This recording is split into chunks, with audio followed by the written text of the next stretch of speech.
Hello, so today on Time with Alumni, we have with us an alumnus, and we are interviewing him for a number of reasons. We will hear about this foundation that he has begun, actually for a brand new course being introduced at the college under the Faculty of Mechanical and Chemical Engineering. It's really exciting for us, and he is Dr. George Agbeko Banini. He is the Director and Executive Vice President of Operations for PT Freeport Indonesia. So I'm not going to say so much about him. I'm going to leave him. We're going to start recounting his life from campus all the way to the great man he is at the moment. Take a good look at him and let's go straight to the point. So welcome, Dr. Banini, back to your roots, if I may say so. Thank you. Thank you. Yeah, it's exciting to be back to what we used to call Tech, UST, yes. And now we call it KNUST. I've been part of the university since 1985. So that's a long time ago, probably before most of you were born. Indeed. But I came in to do mineral engineering at Institute of Mining and Minerals Engineering, IMME. That's a long time ago. And finished in 1989. When I finished, I stayed on as a TA or teaching assistant, and then worked through that for about 1.5 years. And then subsequently left to go and do my master's degree in South Africa in 1991. The institute actually gave me the foundation, the building blocks to solve problems. And that's what has driven me to where I am right now.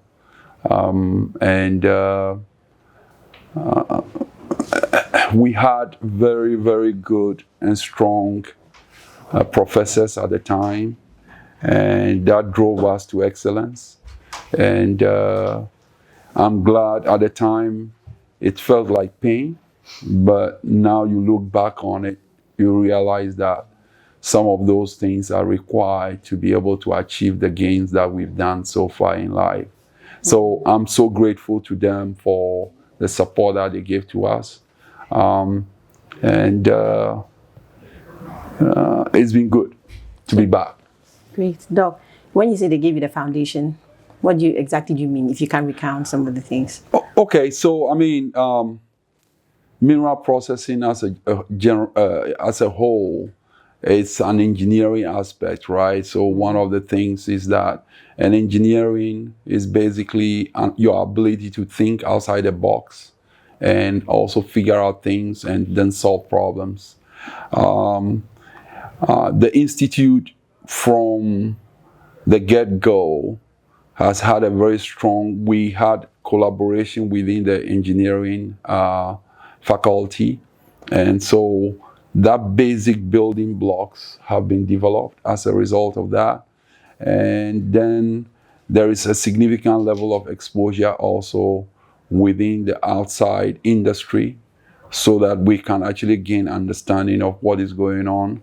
It's one thing learning in the classroom, but knowing how it is applicable to actually the outside world is what is critical. And I think at the time, the Institute has been able to give us that opportunity where we interacted with mines like AGC. While you were in school here? While we were in school. And we had field trips to Takwa mines, and those sort of exposures actually gave us an indication of what we were getting into. Mining is not a job that you do in a very nice place. All mining operations are remote, and you must love it or you cannot do it. So basically, that exposure actually gave us an indication of what it entails. And that is critical for me because beside the first degree, I've had to do a master's degree and then did a PhD. But I made a choice, a conscious choice to actually go into the industry rather than go into academia. That's a choice I have made. Yeah. And so, and that choice has paid dividend for me. But ultimately, with that choice, I know that I've gained a lot of experience that I can impact to people. So That to the young ones too. to the young ones as we go forward. Yeah. So Doc, I want to ask in relation to this, one thing that comes up very often, we've had a number of mentorship programs, career fair, you have alumni interacting with students, you have some going into the field. I don't know if you've worked with our alumni to those who've graduated. No, not really. Yet. Yeah. Okay. So basically, those of you who basically I left Ghana in 1991. Okay. Spent 5.5 years in South Africa. Finished my master's degree, worked a little bit with DBS in the diamond processing field, and then went on to do a PhD in the University of Queensland, the JKMRC, which is one of the prestigious universities that you can ever do a PhD or a master's degree in. And there too, there is a significant emphasis on exposure to industry.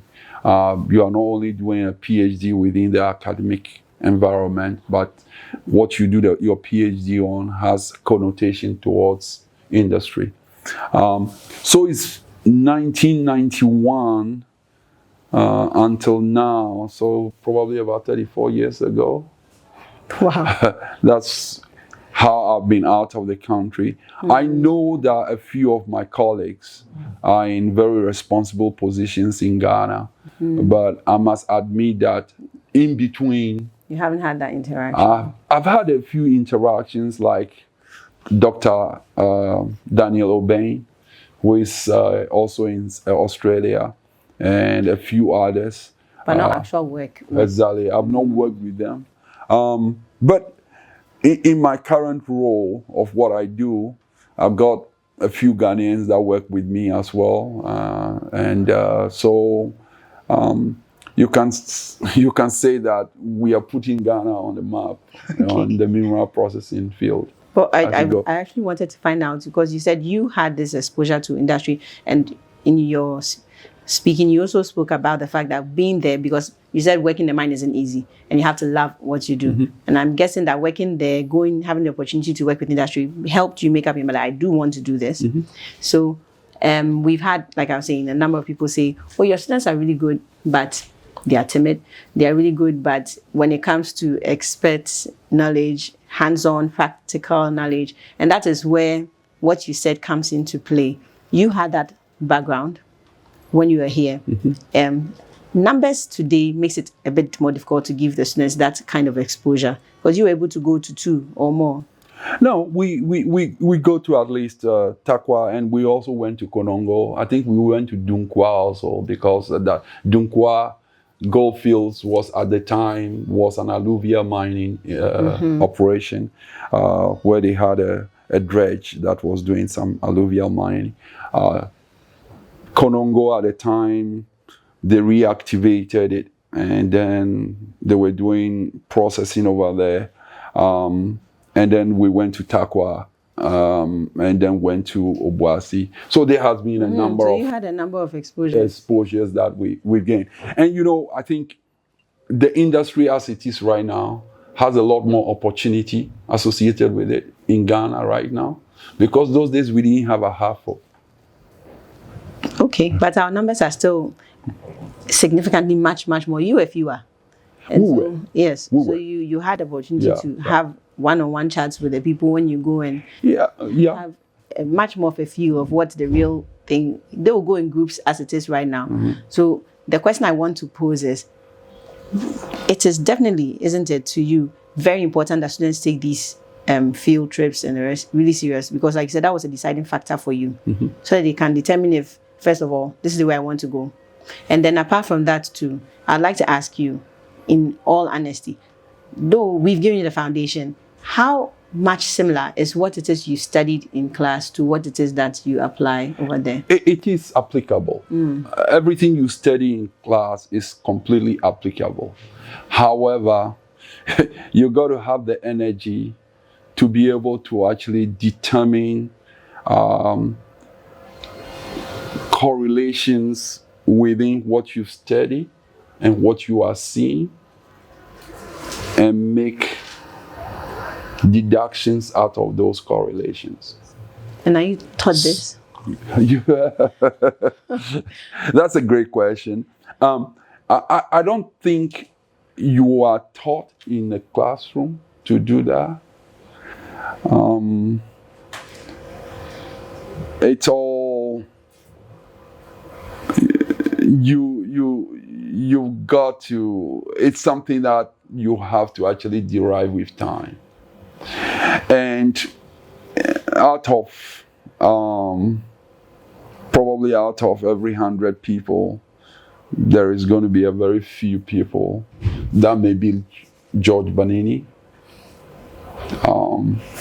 But then I think you can also make a significant contribution to the industry without being George Banini. You understand what I'm saying, Yes, right? definitely. So, but everything you are taught in the classroom is always applicable. You just have to know. How you apply it is what is critical, and how you make deductions out of that, and how you actually help people understand what the implications of what they are seeing is what is critical. Your interpretation of data and being able to communicate that interpretation to the people is what is critical to your success. What makes you the engineer? Exactly. And you know, things happen that you have to make decisions on your feet and all that. You know, one of the things that I have learned over time is that you have to acknowledge that you have a set of data that you are using to make a decision. And when, as a leader, you have to be at a point where when things change and you have to make an about turn in terms of what your decision is like, you have to make that acknowledgement with that new set of data that you found at your fingertips and use that to make that decision. At times there's no wrong decision at a point in time because you've got a set of data and you made a deduction as a result of it. But you don't have to stick to a situation forever. You should be ready to. You should be ready, be flexible to actually make a change. And that is not a weakness. It's actually a strength for you to be able to say, no, I think I've made a mistake here and I need to make this change. That's really important. So, yeah. That's really important. So just another question in relation to your being here. Did KNUST meet your expectations? Of course. I mean, so one thing I've seen right now is this, that I know that compared to my time, 30 something years ago, and now things almost 40 years ago when I first entered UST, which was not KNUST. Yes. I like emphasizing that point because at the time we just called it UST. I know Nkrumah set it up, so God bless his heart for actually doing it for us. 40 years ago when we were very small. Yeah. Group of people so we kind of knew each other very intimately. We know what each other can do and what they cannot do. We get together to work as a group. What I must admit though right now is that you've got a larger group than what I knew. Yes. So that's something that I have to wrap my head around. But from what I do, I work with large groups too, because my responsibilities span 28, 30,000 people. So as a result of that, having this group of people is not a big deal. It's just how you manage them and communicate with them, which is critical. So that So you can impact. 28,000, 30,000 people Yeah. across the globe? Or No, at one place. at one place? Yeah. Wow. That's very So impressive. our operation that I'm wearing their cap today, that I work for, is right. Please zoom in on the cap. Yeah, it's right at a place called Papua, and Papua is the easternmost province of Indonesia, and the operation spans over 100 kilometers.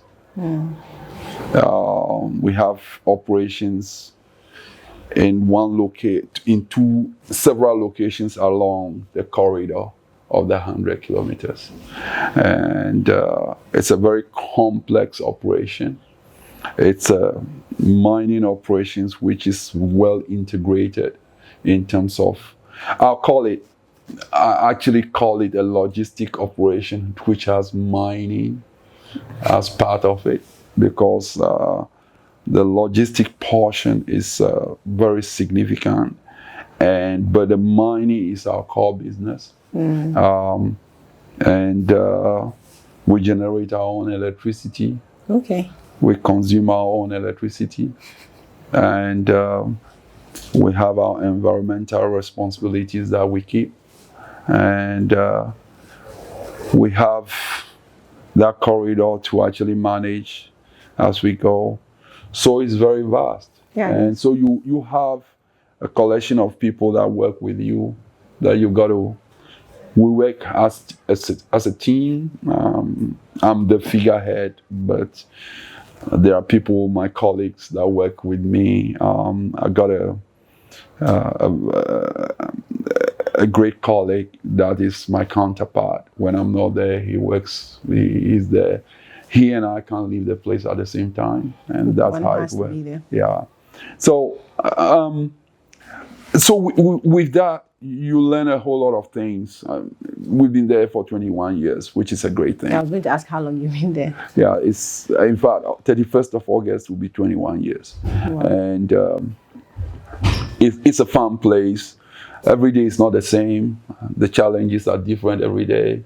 If you like the status quo, you will be bored, or you will not like it, because what happens today is not going to be the same thing that happens tomorrow. Yeah.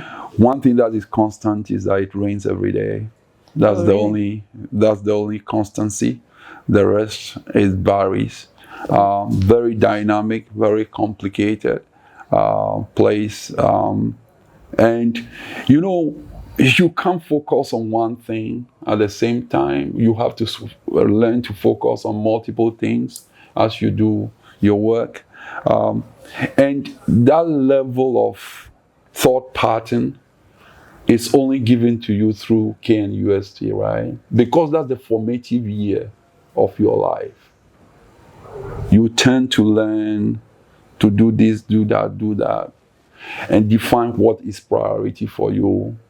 And you are able to figure out, through university, you are able to figure out what is important and what is your priority for the day, and be able to. It's the same thing that I have to do when you get there. It's just on a larger scale, and multiple problems that you have to actually look at. But it's a very rewarding place. It's exciting because of what we do. What do you mine? We mine copper. Okay. And gold is a byproduct. Okay. And then we have significant volumes of silver associated with it. Okay. That's very impressive. In fact, we are super proud of you. Thank you. Ghanaian, a product of the College of Engineering. We are really, really proud of you. Thank you. Yeah. So coming to the foundation that you have generously established, would like to know why. What made you decide to do this? Well, why not? That's the question, right? Okay, so why not? No, why not? I think so. My wife and I are both products of KNUST. Okay. Yeah, she was with the social sciences department, and then I was with the engineering group. Is that where you met her? No, the irony of the fact is that we never met in Ghana. Okay. So we had common friends. Okay. I was 2 years ahead of her. We had common friends, but in different settings. And we never met until we both ended up in South Africa. Okay. So her social sciences was 3 years program, and mine was 4 years. When I left for tech, for WITS, University of Witwatersrand in Johannesburg, she came a year after, and that's where we met. Okay. And we got married within 9 months. So that's our story. And so both of us have been thinking, how do we give back to the community or give back to the next generation of how we've been blessed? And I must admit that we've been thoroughly blessed by God. And so we've been thinking about it. But Prof and I have been talking. Prof Momade and we've been talking. And he encouraged me to come back and share my expertise or some of the things I've learned in the industry back to the school. And as a lecturer, as an adjunct professor, we went back and forth. And I'm extremely busy. And I'm saying it today, not because I'm extremely busy. And I told him, Prof, I'm so busy. But if there is anything at all, maybe we should rather establish a foundation. Okay. That I can sow into that foundation. But Prof got me both ways. We got a foundation going on now, and he's still wanting me to be an adjunct professor. So, I mean, it's an honor to be able to do that. And we thought about it, and we thought we'll start something, at least for the 4 years. Okay. We'll sow some seed into that, and then help some young person or some young people to actually benefit from that, and then advance their education. Where I work, one of the biggest challenge I have is to find metallurgists that will come and work for me, right? So I'm sowing into the community with the hope that by sowing into the community, maybe I will reap it somewhere. Not necessarily from here. Okay, yeah. You know what I mean, right? Yes. So you don't sow corn and reap cassava. Of course not. I'm sowing into metallurgists so that I can find metallurgists one day to come and work for us. Okay, that's. So it's been an honor to actually do that, and and I salute Prof for his persistency, because we went back and forward for a very long time, and finally, let's say I gave in. So, Dr. Banini, you said it's an honor and a privilege for you to sow back into the lives of some people here at the college. And just so you know, viewers, this is a new course under the Faculty of Mechanical and Chemical Engineering. And it's the first of its start. I don't know if you would want to elaborate what the foundation, how many people, and what the exact courses are. So he says that it's a joint thing between your wife and you, and she agreed to actually sow into the life of the College of Engineering. I think my wife doesn't work. Okay. And not because she doesn't have expertise not to work. She's got a postgraduate diploma in business administration from WITS University too. So she could do work anywhere she wants to. But she made a choice to give up her career for my career. Wow. And so we all recognize the benefit we derived from my background. And so there was no hesitation at all to actually support this effort. So it's called the Agbeko Banini Scholarship Scheme. This is to sow into the life of 2 master's degree students and 1 PhD student over a period of 4 years. The master's degree students are supposed to be for 2 years, 2 of them, so 1 back-to-back, each for 2 years. And then the PhD is going to be 4 years over that period.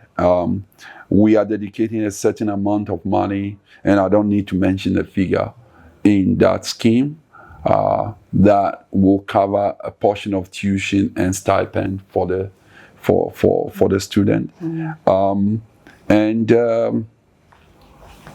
We are willing to actually carry on as time goes on. In fact, my daughters are aware of it and they supported it. So I think even if God should call us home, I think our daughters will actually carry on with this program into perpetuity. We just want to see value.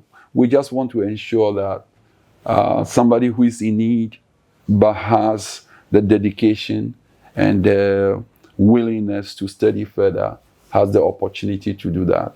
And we were beneficiaries of other schemes, and why not? So like that. we are blessed.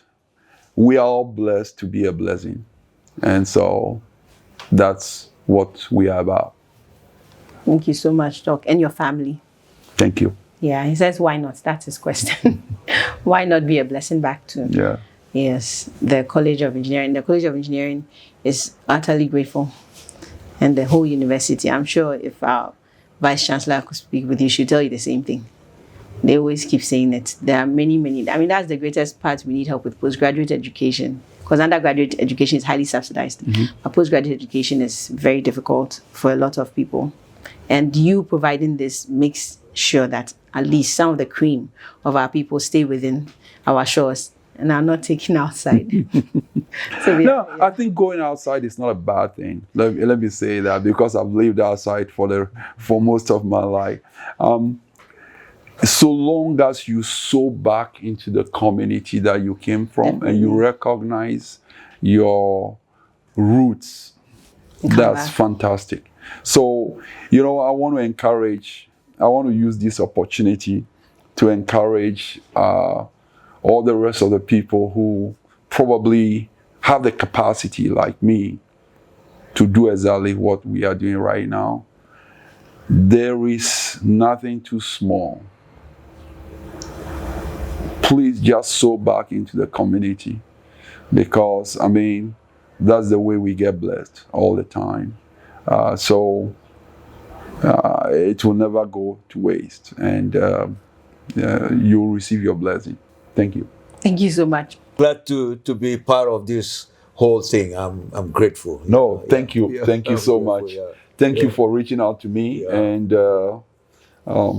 And again, I want to say a big thank you. You reached out. You never hesitated. You kept pushing. And I like your persistence. Yeah, but you said something that we all got to this level as a result of assistance from other people. And I value that. Without the other people, we wouldn't have got here. I have my own story to tell.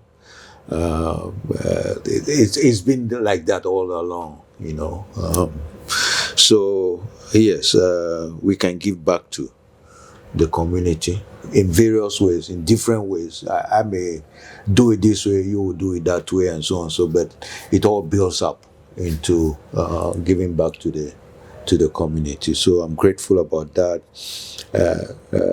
As you say, we started discussing issues, so what can I do? You said so. When you heard about another thing about the laptop, so what can I do? Then that generated into what we are doing now, and I'm excited about it. especially so also when you say that the family is aware of it, and therefore we are hoping that even if we are not there, it can continue. I'm grateful about that.